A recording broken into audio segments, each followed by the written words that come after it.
السلام عليكم ورحمة الله وبركاته. الحمد لله رب العالمين، والصلاة والسلام على أشرف الأنبياء والمرسلين سيدنا محمد وعلى آله وصحبه أجمعين. This is a video recording for the respiratory physiology lecture on the pathophysiology of respiratory diseases in the respiratory block. Here we have the intended learning outcomes for this learning activity, and these are the recommended learning resources.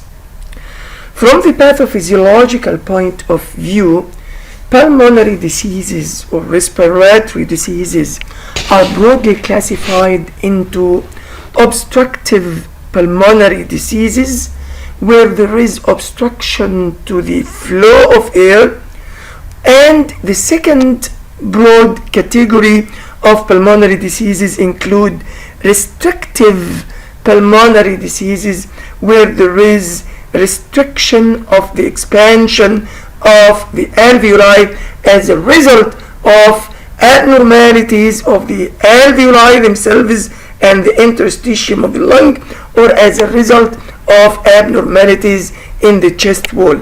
Remember, in order for the alveoli to expand, the chest wall has to move first during the process of inhalation. So let's first describe the obstructive pulmonary diseases in more details, and then we shall move on and describe the restrictive lung or pulmonary diseases. Obstructive pulmonary disease or obstructive pulmonary diseases are caused by airway obstruction. Hence, they are characterized by a decrease in ventilation. So there is decrease in the ventilation perfusion ratio, and there is decrease in the arterial partial pressure of oxygen, and on the other hand, there is an increase in the partial pressure of carbon dioxide in the arterial blood. Not only ventilation is decreased, but also gas exchange can be impaired in obstructive pulmonary disease, resulting in hypoxemia and hypercapnia.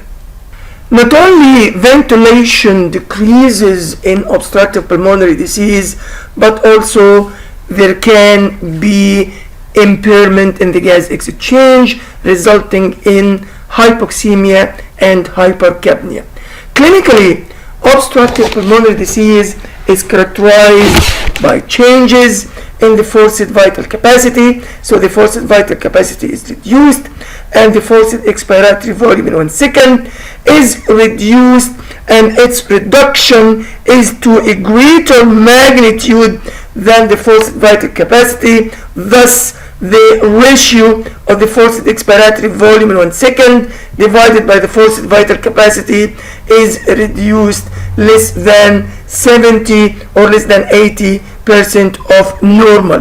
The expiratory flow volume loop is shifted to the left, and its shape becomes concave, and its shifting to the left indicates an increase in the total lung capacity as a result of the increase in the residual volume and the functional residual capacity. Thus, there is then hyperinflation of the lungs. The lungs are hyperinflated because there is obstruction to the airflow, and the residual volume is increased, as I've just mentioned, leading to increased functional residual capacity and total lung capacity. Other lung volumes and capacities are decreased, and the increase in the total lung capacity aids in decreasing resistance to the flow of air, because, as we described in the lecture related to the airway resistance decreases as lung volume increases, because as the lung volume increases, the elastic fibers are stretched, and there is bigger traction force on the airways, leading to their opening. So in this diagram, here we have the lung volumes and capacities of a normal lung. This is the lung volumes and capacities on a patient with obstructive pulmonary disease, and here we have someone with restrictive lung disease. So in obstructive lung disease, residual volume, as you can see, is much bigger than what we have in normal subject, and because of that the functional residual capacity is higher and the total lung capacity is higher than in normal subjects. While in someone with restrictive lung disease or restrictive pulmonary disease, all lung volumes and capacities are reduced. If we measure the forced vital capacity and the forced expiratory volume in 1 second divided by the forced vital capacity, we would find that there is a decrease in the forced vital capacity. Here we have, this is the total lung capacity of 6, and this is the position at the end of forced inspiration.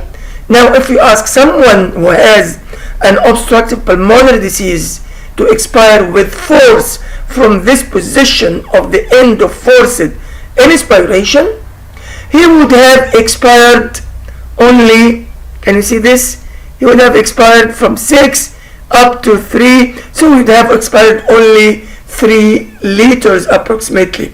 So the forced vital capacity is then 3 to 3.5 to 3.1 liters, while in normal subject the forced vital capacity is 5 liters, because from 6 liters, okay, by the end of approximately 1, 2, 3, 4, 5 seconds, this subject would have expired 5 liters. So the forced vital capacity is 5 liters, whereas in someone with obstructive lung disease, forced vital capacity is only 3 to 3.1 liters. So what about the forced expiratory volume in 1 second? In someone who is normal, by the end of the first second of forced expiration, this subject would have expired approximately 4 liters. So his percentage ratio of the forced expiratory volume in 1 second divided by the forced vital capacity is approximately 80%, while in someone with obstructive lung disease, he would have expired only approximately 1.3 liters by the end of the first second of forced expiration.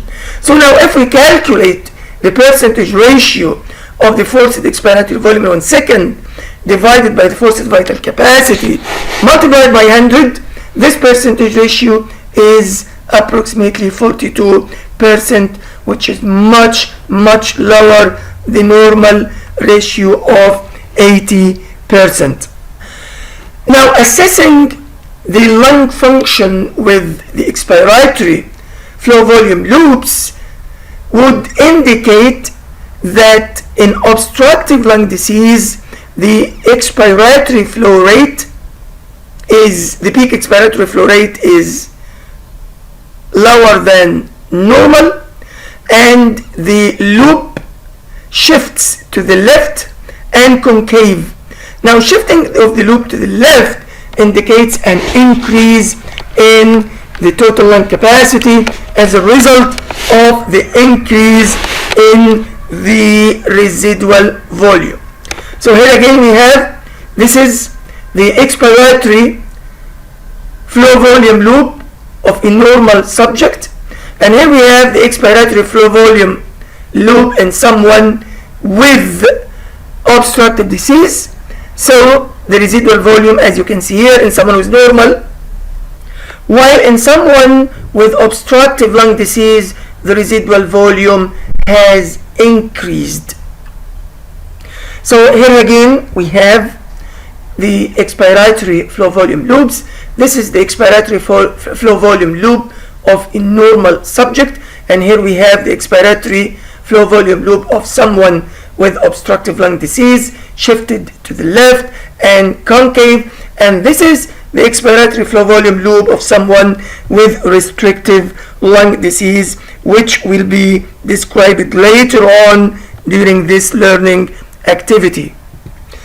So now let's very briefly describe the individual obstructive pulmonary diseases in more details. Obstructive pulmonary diseases include chronic obstructive pulmonary disease, which is abbreviated as chronic obstructive pulmonary disease, or chronic obstructive lung disease, or chronic obstructive airway disease. So they all mean the same thing. And this disease includes a combination of emphysema and chronic bronchitis. So we can have someone with chronic obstructive pulmonary disease with predominant emphysema, or we might have a patient with chronic obstructive pulmonary disease with predominant chronic bronchitis. Another obstructive pulmonary disease, but not chronic obstructive pulmonary disease, is bronchial asthma. Cystic fibrosis is another obstructive pulmonary disease.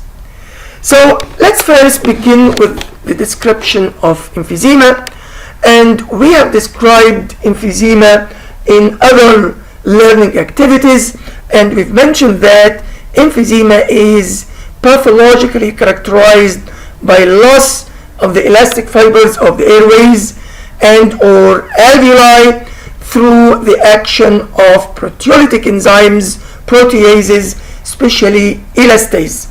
These proteases, especially elastase, they are released mainly from the neutrophils and the macrophages as a result of inflammation. The loss of the elastic fibers results in an increase in the compliance and a decrease in the elastic recoil. Now we need to remember that the elastic recoil of the lung is very important for the process of expiration. Expiration is essentially a passive process when it is eupnic, quiet expiration at the sea level, and it depends on the elastic recoil of the lung. Someone with emphysema, his lung has reduced elastic recoil, so this then limits the amount of air movement, resulting in obstruction, and the limitation of the air movement leads to trapping of the air in the alveoli, so the alveoli become hyperinflated.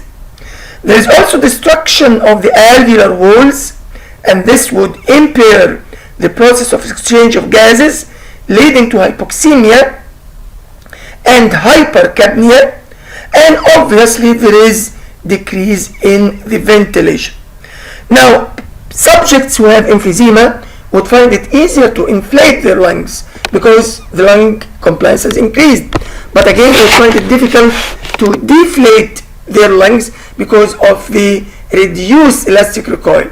So the way the body would compensate for that, in order to increase the recoil of the lung, this subject will breathe at higher lung volumes, so he would tend to expand his alveoli more with air, so that the remaining elastic fibers will be stretched more, so that now the recoil is somehow increases.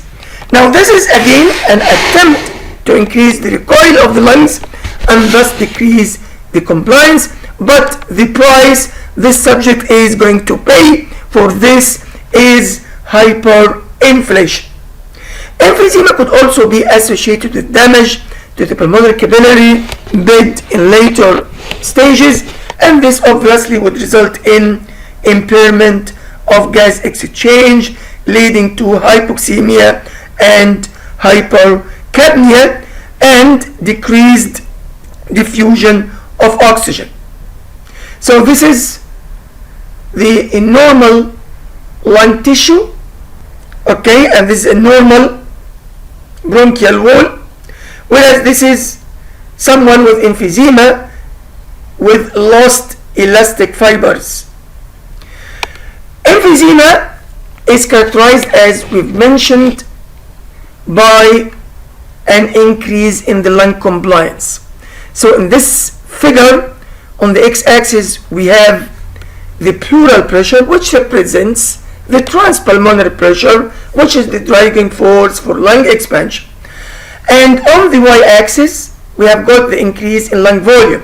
So the curves which are shown in this diagram are the compliance curves. So this is a normal compliance curve, and this is the compliance curve of a lung with emphysema. So the same change in transpulmonary pressure would result in bigger change in lung volume in someone with emphysema with increased compliance, and the opposite is true, is the compliance is decreased, but this happens in restrictive lung diseases, not in emphysema.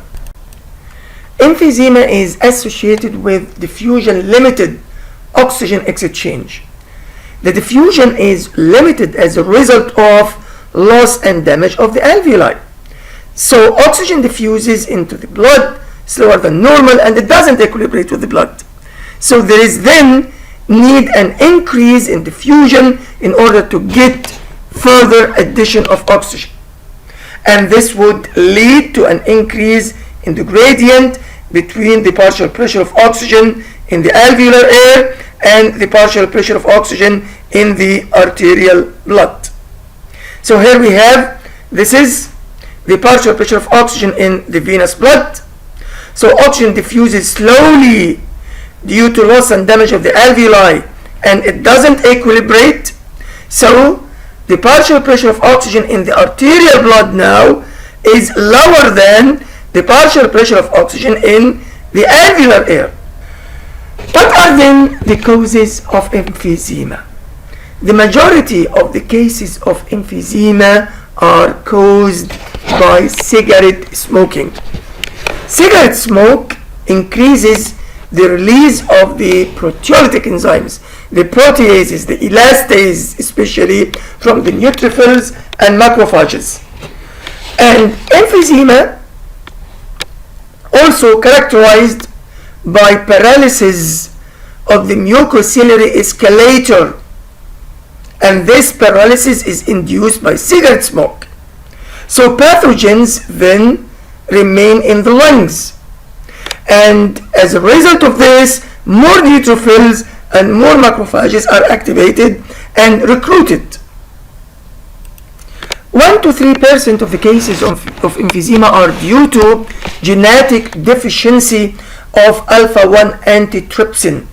Alpha-1 antitrypsin normally inhibits proteases from breaking down the elastic or the elastin fibers, and thus when alpha-1 antitrypsin is absent, this allows proteases to destroy the elastin or the elastic fibers, resulting in emphysema. Chronic bronchitis is clinically diagnosed as increased daily mucus production as cough for at least 3 months in a year for 2 or more consecutive years. So while emphysema is diagnosed pathologically by the destruction of the elastin or elastic fibers, chronic bronchitis is diagnosed clinically. Pathologically, chronic bronchitis is characterized by hyperplasia and hypertrophy of the goblet cells of the submucosa and thickening of the mucosa layer of the wall of the airways. There is then excess mucus secretion along with thickened mucosa, which cause airway obstruction. In chronic bronchitis, there is no damage to the pulmonary capillary bed, therefore perfusion is not affected and remains fine. The narrowing of the airways causes hypoventilation of the alveoli, and the hypoventilation of the alveoli would eventually result in hypoxemia and hypercapnia. So here we have, this is the bronchial wall, which is normal, and this is a bronchial wall with chronic bronchitis. So there is thickening of the bronchial wall and there is hypersecretion of mucus, but the elastic fiber or the elastin fibers are okay here compared to someone with emphysema.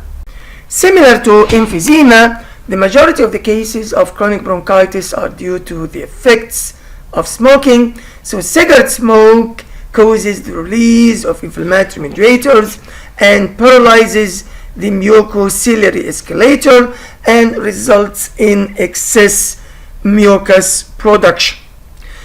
Bronchial asthma is another obstructive pulmonary disease, but it is not chronic obstructive pulmonary disease. When we say chronic obstructive pulmonary disease, we mean the combination of chronic bronchitis and emphysema. So what is bronchial asthma then?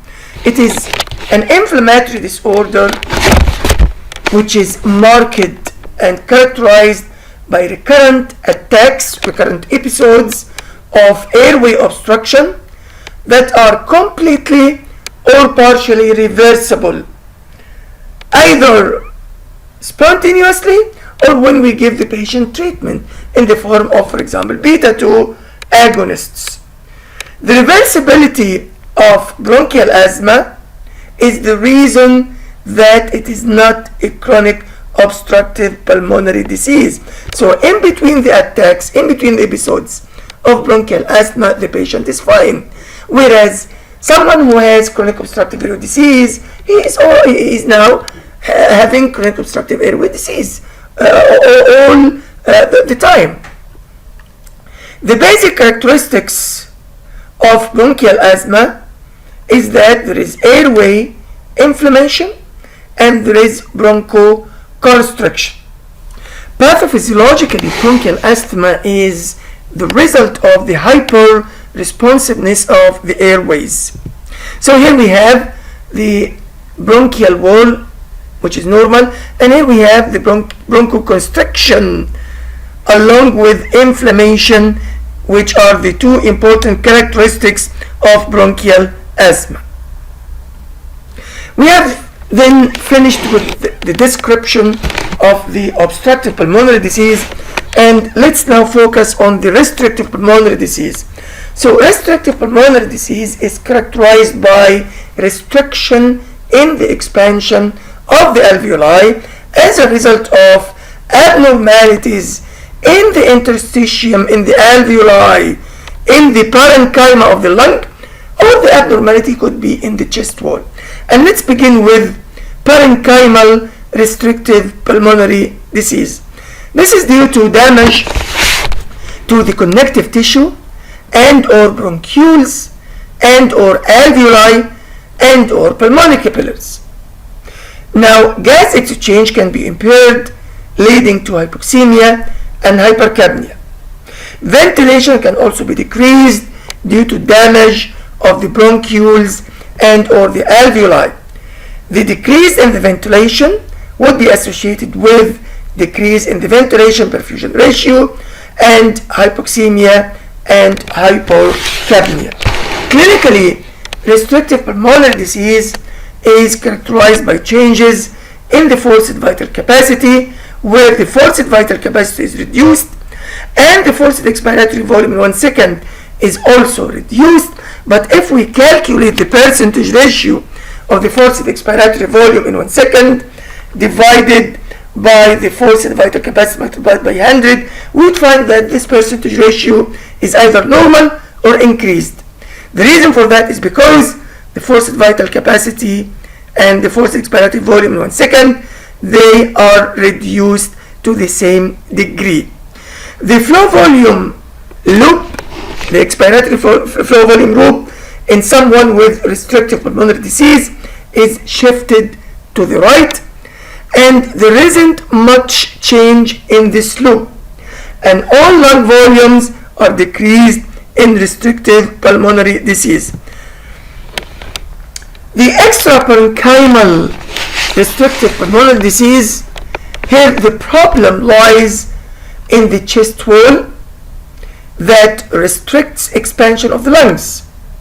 So there's decreased volume of air for the process of gas exchange, leading to decreased ventilation, resulting in decreased ventilation perfusion ratio, leading to hypoxemia and hypercapnia.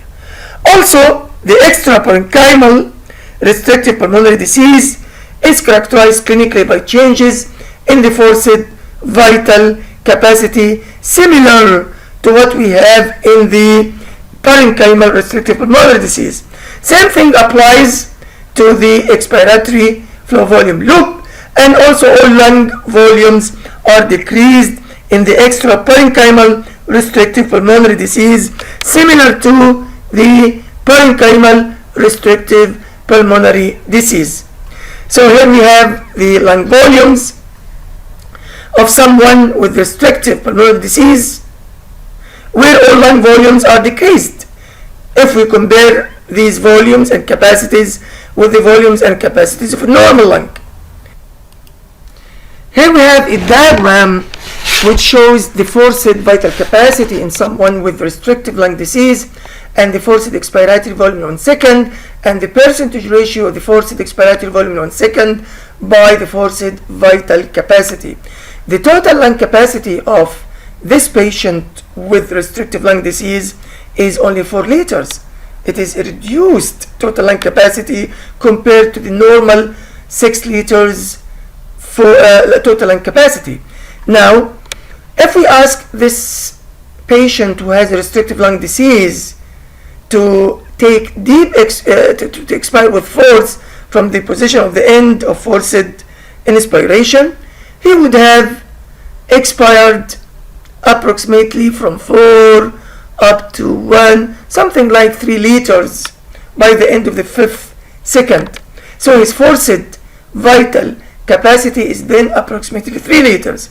By the end of the 1st second of forced expiration, he would have expired from 4 up to something like, not 1.2, so roughly 2.8 liters. So the percentage ratio is then 90% in this subject with restrictive lung disease, indicating that this percentage ratio is either normal or it many times is even slightly higher than normal in restrictive lung disease.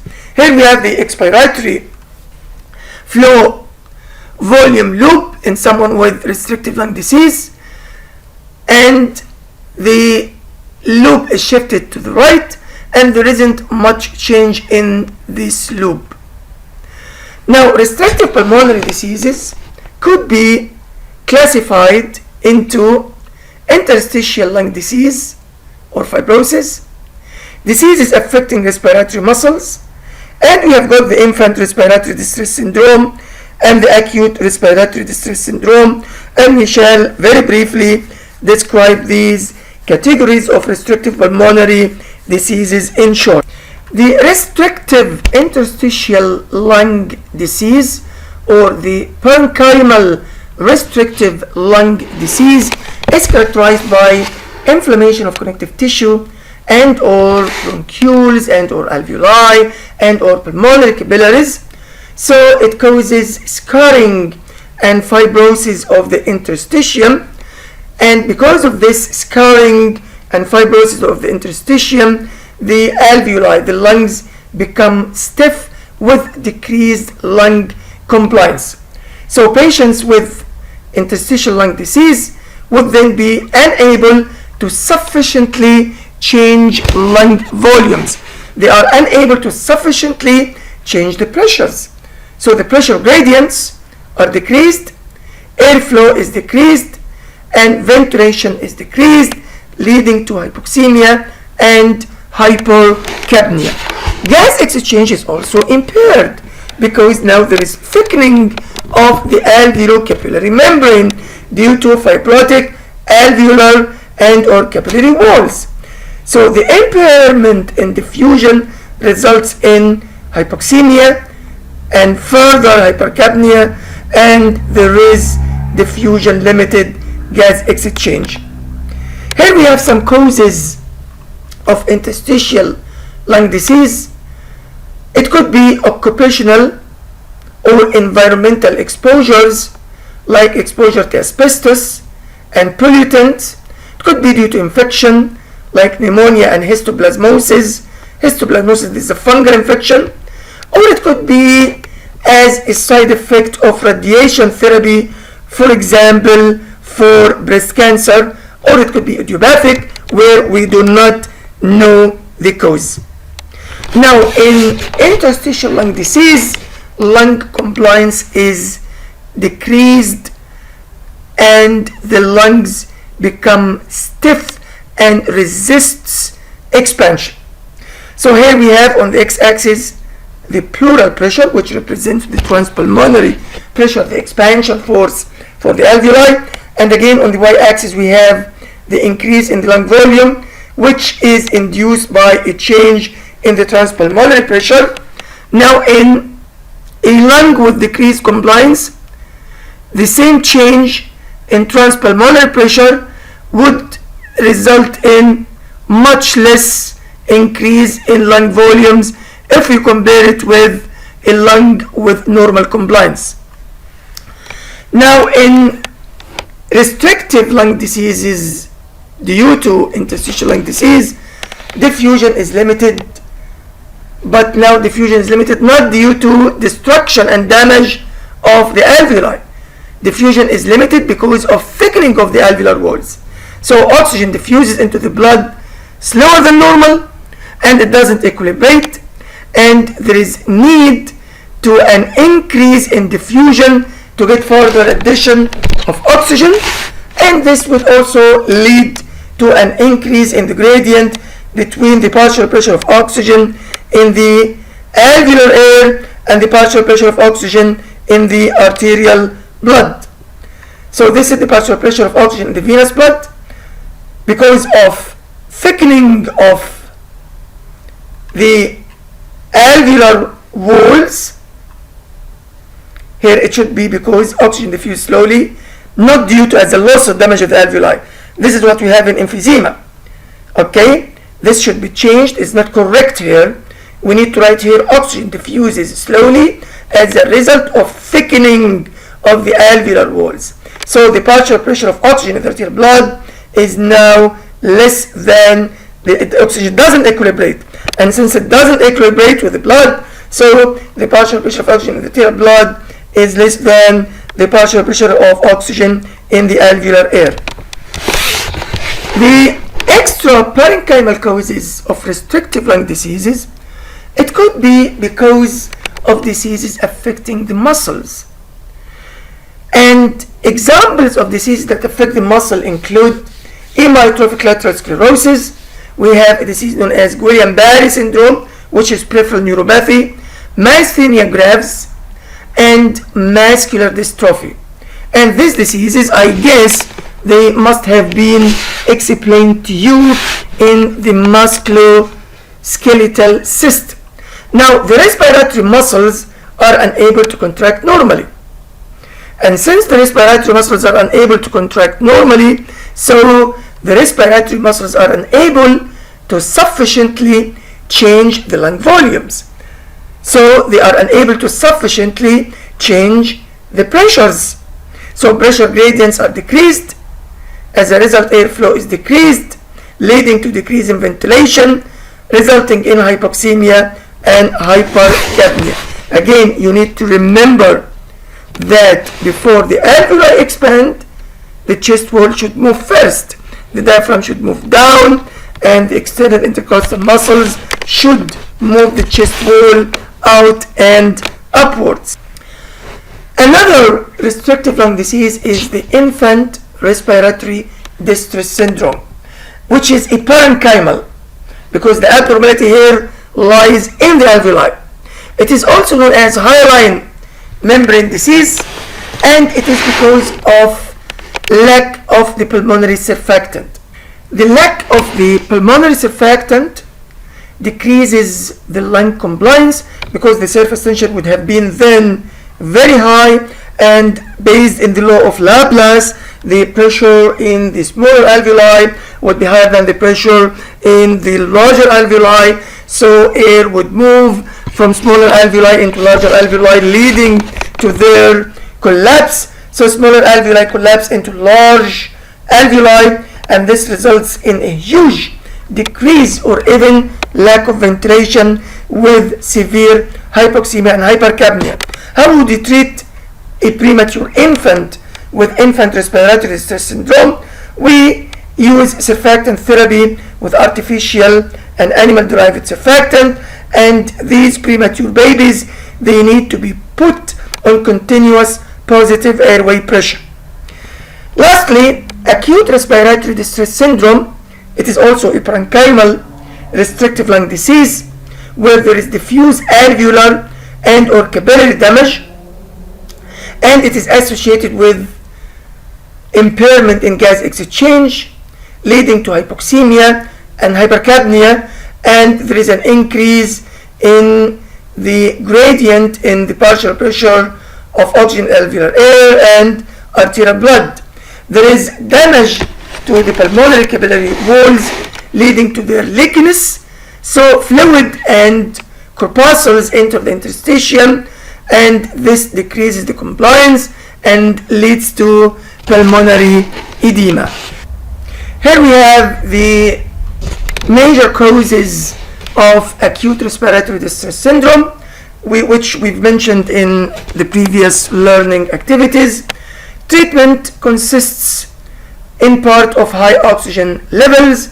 However, mortality rates are high in acute respiratory distress syndrome.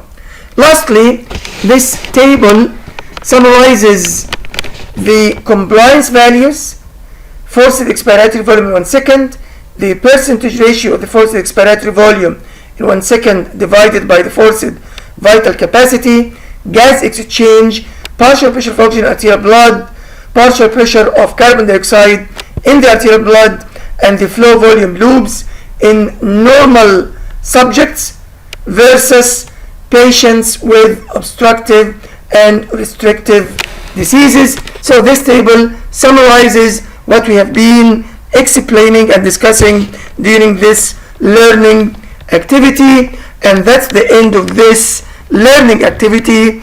And here we have the intended learning outcomes again, and thank you very much for listening.